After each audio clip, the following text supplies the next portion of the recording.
1917, un affrontement au stade de Tunis entre juifs et musulmans dégénère en émeute urbaine. Les autorités coloniales françaises soumettent la reprise des matchs à la création d'une équipe mixte réunissant les deux communautés. 3 jeunes Tunisiens de 18 ans, menés par Mohamed Zouaoui, s'y opposent.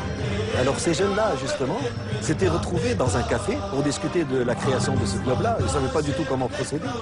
Et ils n'avaient pas envie d'appeler l'Espérance comme la plupart des clubs du monde.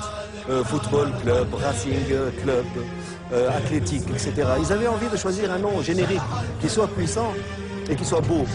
Et ils ont eu la chance justement de se retrouver dans le café de l'Espérance, aux portes de la Médina. Et l'un d'entre eux s'est exclamé, il s'est dit « Mais pourquoi ne pas choisir le nom d'Espérance ?» C'est une notion qui est magnifique, qui est superbe et qui exprime parfaitement nos besoins.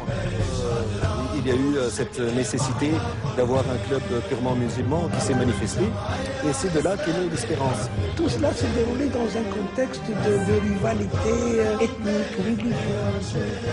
Tout le monde est devenu espérantiste parce que l'Espérance jouait ce jour-là contre le Stade Gaulois ou le Racing ou l'Italie ou qu'elle a enlevé un titre, etc. 1919 naît avec l'Espérance sportive de Tunis, la première véritable équipe nationale. Les difficultés ont commencé immédiatement parce qu'il fallait rédiger les statuts, il fallait se conformer à une réglementation qui existait à l'époque qui prévoyait que ces équipes devaient être présidées par un Français.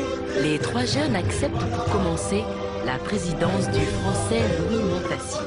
Mais 6 mois après l'agrément, ils s'en débarrassent au profit de l'avocat tunisien Mohamed Malki, puis du docteur Zouitel. Ainsi, au sein des clubs et associations sportives autorisées par les colons, les leaders indépendantistes trouvent un abri politique et un public conquis. Le ballon rond se retourne contre l'occupant. Les leaders du mouvement national en 1931, le père de l'indépendance tunisienne, était membre du comité directeur de l'Espérance avec son frère qui était secrétaire général et lui était vice-président. Si le président Bourguiba, le leader de l'indépendance, a éprouvé le besoin de s'intégrer à l'Espérance parce qu'il avait déjà mesuré toute l'importance et tout que cela pouvait avoir pour le mouvement national de canaliser une association extrêmement populaire.